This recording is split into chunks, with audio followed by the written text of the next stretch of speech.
Hey team, this is Thomas and Tyler.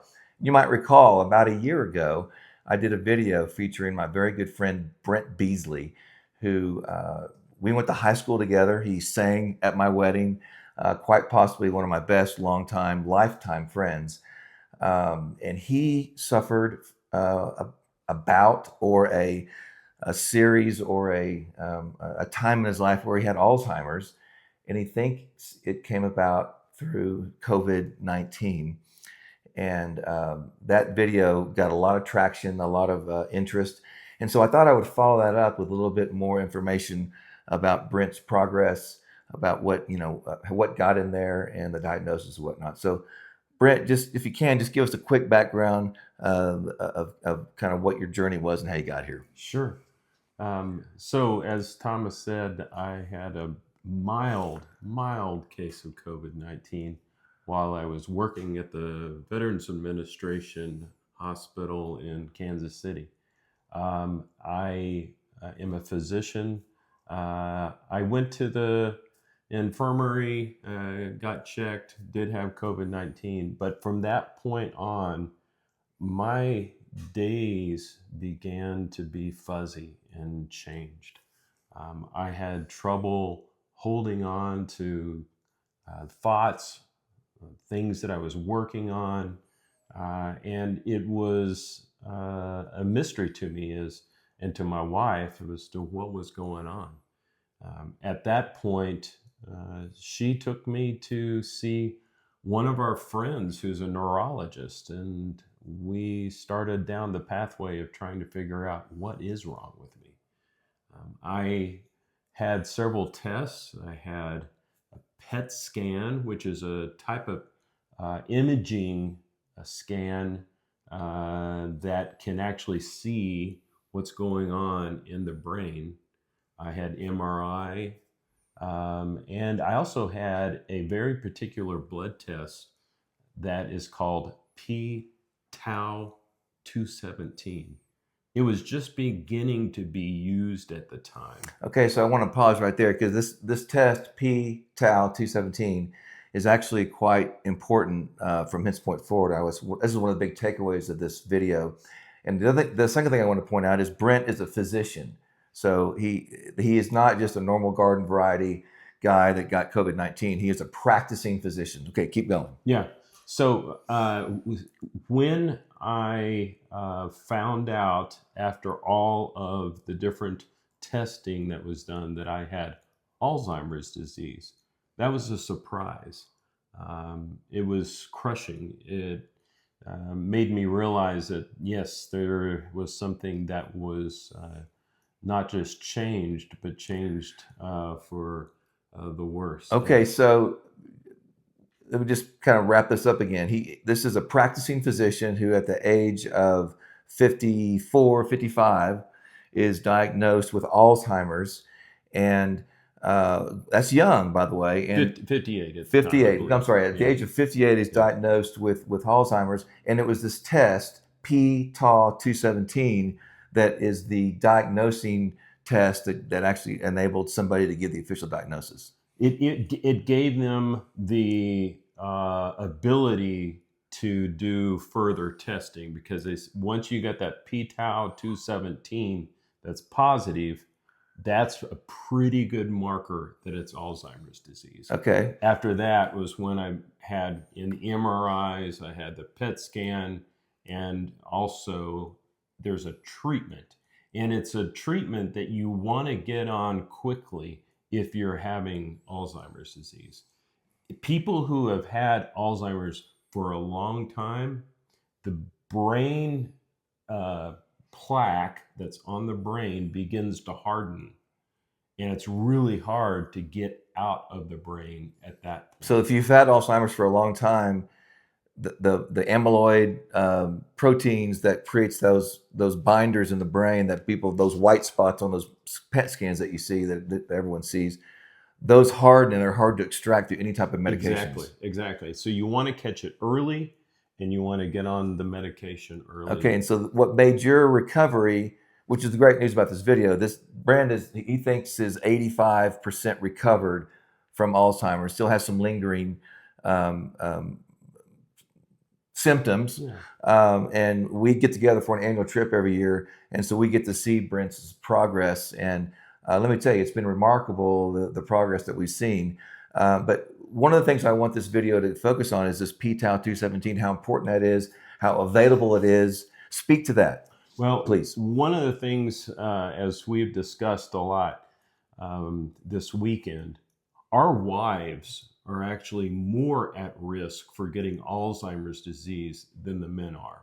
You said it was 40% more. 40% of women will get Alzheimer's disease Okay, at some point. that's wait, that's a stunning statistic. It's That's almost you're telling me that one out of 5 women is going to get 40% of all women are going to get Alzheimer's. That's the statistic. And not saying I don't believe, but where would that data? I mean, where are you getting that data? Well, you could actually go to the Alzheimer's disease website and begin learning more about the disease, learning what the stats are, that type of thing. Okay, so here's my question: if this p-tau 217 test is a groundbreaking test that helps people figure out if they've got it, why wouldn't we have all of our wives take this test? Well, that's one of the things that I think is important, is beginning in, particularly if someone has symptoms. And recently this happened to one of my friends.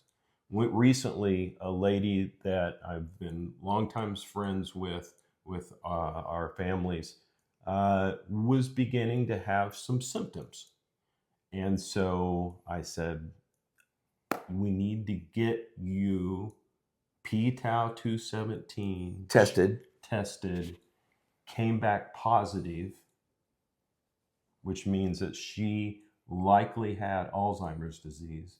She's now getting seen by the neurologist, and I suspect will likely get treated for it because we're catching it as early as possible. and that's something you've indicated, Brent, is if you catch Alzheimer's early through the auspices of the p-tau 217 test or some other way, but if you catch it earlier, it's treatable. And that's what you're saying, because you caught yours so early. Yes. Yours was treatable with the medications that are available. Yes. And you've had an 85% recovery. Yeah, and I wouldn't say an 85% recovery as much as I would say I am almost back to normal, but there's some days that I'm really fatigued. Kind of foggy. Yes, foggy. I get it. So I'll have those a few days a month, but overall, it's been a remarkable change. His change is so remarkable. He's indicated he's thought about going back and trying to repass the boards. He doesn't want to do that. He's fully retired.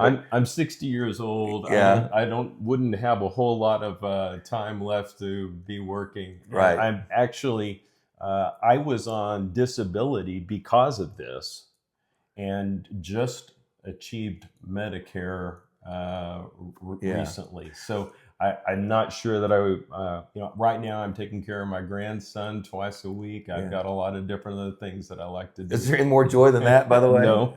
Yeah. Well, and because he had a really good financial planner, by the way, they planned well. And when he got this devastating news at age 58 that he's going to forced retirement, yes, they were able to do that, and they pivoted. Him and his lovely wife Cindy. That's a really important point. They were ready financially to retire a little bit earlier, and so you're fine financially. But and that's my retiring wife earlier. Is still working. Yeah. She still works. Yeah. So, yeah. But I am, as we said, I'm much better. I'm thankful that I have the medication that's brought me back, and it's been remarkable. Now, one last question: was your medication that you've taken, was it groundbreaking, or is this available to people that might have it now? Because you're a physician, you have access to other stuff. No, that's a good question, and a lot of people have asked me that. No, this is a medication that is available right now. Okay. This is not we're not in trials anymore. Okay. This is now available, and it's available for a physician to prescribe it. So normally, the course would be a patient would go to their primary care doctor, would get the p-tau 217. If it's positive, they would be sent with a referral to a neurologist. The neurologist would do any other type of testing that needed to be done. And once they believes, yes, this is Alzheimer's disease, they would be starting that medication. And the key is to catch it early. The key is just to catch it early. just like anything else. Tell us a little about this organization that you're involved in that that helps people understand more about what's going on with Alzheimer's. Yeah, absolutely. The Alzheimer's Association, for me, was a lifeline. As a doctor, I had sent patients to the Alzheimer's Association when I had made that diagnosis. Okay, cool. So the first place I went was the to the Alzheimer's Association. That's awesome. And so I went to their door. I said, "I've got it. I don't know what to do. What are the next steps?" And that's awesome.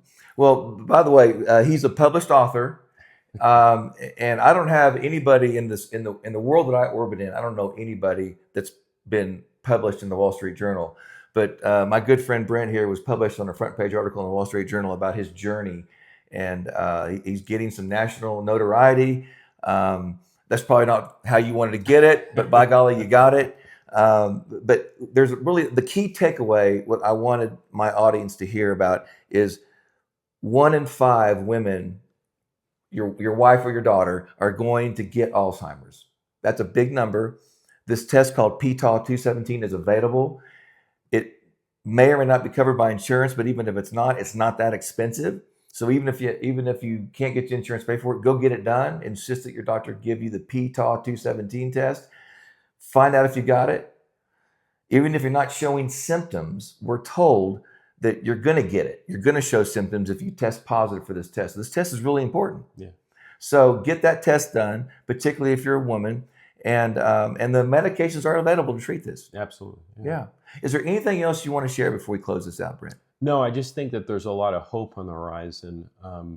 I think we have tools now that we haven't had to treat this disease. Yeah, we're getting a toolbox now. Absolutely. Yeah, we're getting some real treatments, some real tools. Yeah. I love it.